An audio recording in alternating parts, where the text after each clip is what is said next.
Bonjour, je suis Adi, votre coach e-commerce. Alors, on va parler ici de la migration de PrestaShop, mais plus particulièrement pour la 1.3. Donc, la migration de la 1.3, il faut savoir donc beaucoup de choses.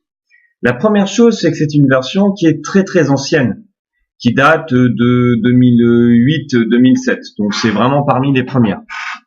Comme elle est ancienne, elle a vraiment des options, des fonctionnalités, des particularités que les autres versions 4, 5, 6 n'ont pas, et 7 bien entendu.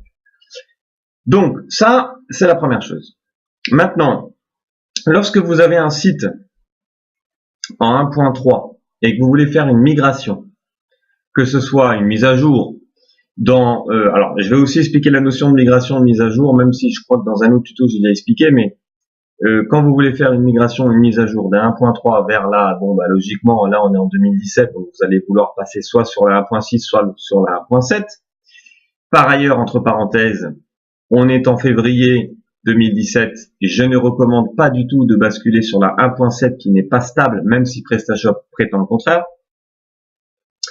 Donc, ce qu'il faut savoir, c'est que comme la 1.3 est vraiment très éloignée en termes du corps, en termes des fonctionnalités, en termes de beaucoup de fichiers système, il est très dangereux de vouloir utiliser le module soi-disant qui pourrait basculer votre site en un clic, qui s'appelle le One Click Upgrade dans PrestaShop.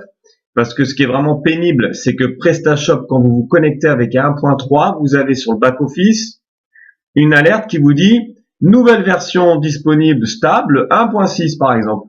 Et ils vous font croire qu'en cliquant dessus, ça y est, votre site il va devenir, il va se mettre à jour tout seul. Ce qui est complètement faux et ce qui est complètement dingue de la part de la société de PrestaShop, parce que si vous faites ça, vous allez planter votre site internet. Donc c'est très grave. Vous allez perdre carrément votre site. Vous allez vous retrouver dans des situations très compliquées. Vous allez ne plus avoir de site du tout, d'accès ni au front office ni au back office. Vous allez dégringoler dans Google. Bref, la pagaille totale. Résultat, vous mettez la clé sous la porte. Donc, première chose à faire.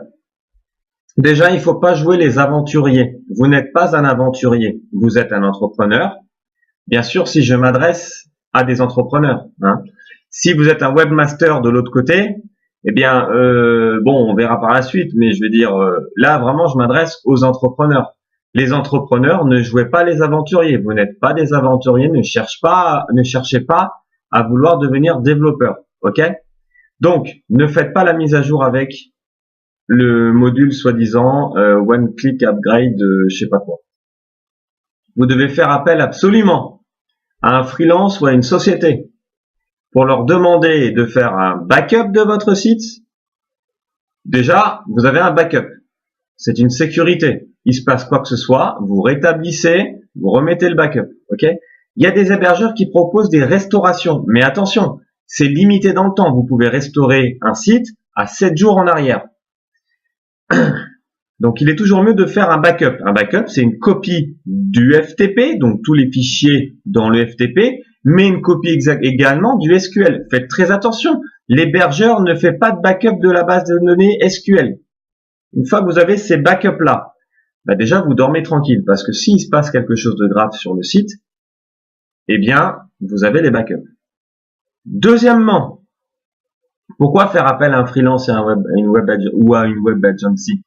Parce que nous travaillons avec un serveur de développement. Ça veut dire on fait une copie de votre site, on l'installe sur notre serveur. On travaille dessus. Vous travaillez également dessus. De cette façon, le site en production continue à tourner. Vous êtes tranquille.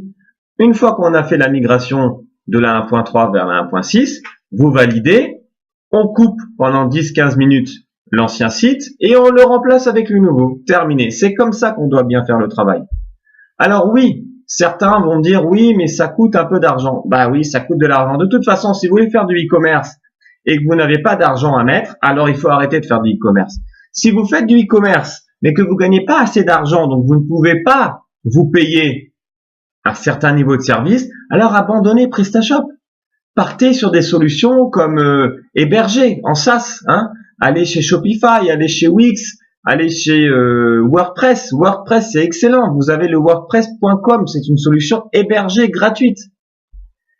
Donc, c'est très important de suivre ces recommandations. Je vous remercie de m'avoir suivi et je vous dis à bientôt pour un nouveau tuto.